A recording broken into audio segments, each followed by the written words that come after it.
Dans cette vidéo, je vais vous présenter comment représenter graphiquement une fonction en secondes.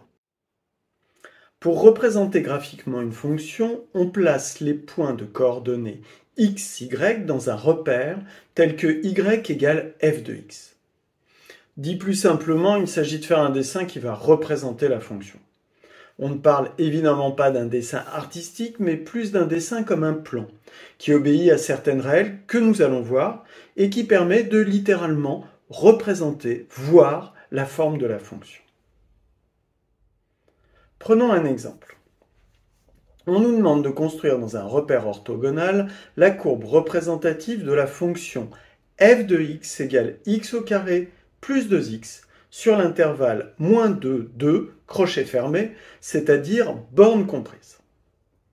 Je commence par faire un tableau de valeurs où pour les valeurs de x, je vais calculer les valeurs de y égale f de x. Mon tableau va aller de -2 à 2, car c'est dans cet intervalle que l'énoncé me demande de construire la courbe. Je choisis un pas de 0,5. Rien ne m'est imposé dans l'énoncé, donc je choisis quelque chose qui me paraît pertinent. J'aurai comme ça une petite dizaine de valeurs pour construire ma courbe, cela sera suffisant.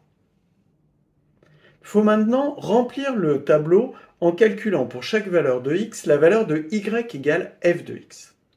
Faisons ensemble le calcul pour la première valeur, x égale -2. Je remplace donc dans l'expression f de x égale x au carré plus 2x, x par -2 et j'obtiens f de -2 égale -2 au carré plus 2 fois -2. Cela fait f de -2 égale 4 plus -4, ce qui est égal à 0. J'ai donc pour x égale -2, f de x égale 0. Je mets la valeur dans le tableau, dans la colonne où x est égal à -2. Et je calcule la valeur suivante pour x égale -1,5. J'obtiens, en faisant le même calcul, f de -1,5 égale -0,75. Je reporte ce résultat dans le tableau. Je fais ensuite de même pour toutes les valeurs. Maintenant que j'ai un échantillon de valeurs, je peux représenter graphiquement la forme de la fonction dans un repère. Je dessine donc un repère orthogonal car cela m'était imposé dans l'énoncé. Par contre, rien ne m'est imposé pour la norme du repère. Les valeurs en abscisse vont de -2 à 2 et en ordonnée de -1 à 8. Pour éviter d'avoir un dessin tout en hauteur, je choisis 2 carreaux pour une unité en abscisse et 1 carreau pour une unité en ordonnée. Je vais maintenant reporter les valeurs du tableau dans le repère. Pour x égale -2, y égale 0. Je place un point avec en abscisse -2 et en ordonnée 0.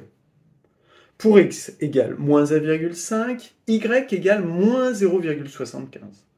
Je place un nouveau point d'abscisse -1,5 et d'ordonnée -0,75.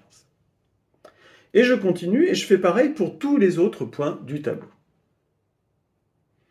Une fois tous les points reportés, je vois apparaître le dessin de la forme de la fonction sous la forme d'une courbe qui descend puis remonte. Je relie les points en extrapolant la forme que doit avoir la fonction entre les points. Extrapoler signifie que j'imagine cette forme entre les points. C'est d'ailleurs un peu comme les jeux que vous faisiez quand vous étiez plus petit, où il fallait relier les points en suivant l'ordre des numéros pour faire apparaître un animal ou un objet. J'en profite pour vous dire que vous verrez plus tard que cette forme de courbe s'appelle une parabole. Voilà, nous venons de faire la représentation graphique de la fonction f de x égale x au carré plus 2x. Je rappelle donc la méthode. Je calcule quelques points pertinents. Je les représente sur un repère correctement choisi quand il ne m'est pas imposé. Enfin, je construis la courbe en positionnant les points puis en les reliant. Voilà, cette vidéo est finie. Si vous souhaitez d'autres exemples de représentation graphique de fonctions, vous en trouverez dans la vidéo sur la parité des fonctions. Et il ne me reste plus qu'à vous dire à bientôt pour de nouvelles vidéos de maths avec Femto.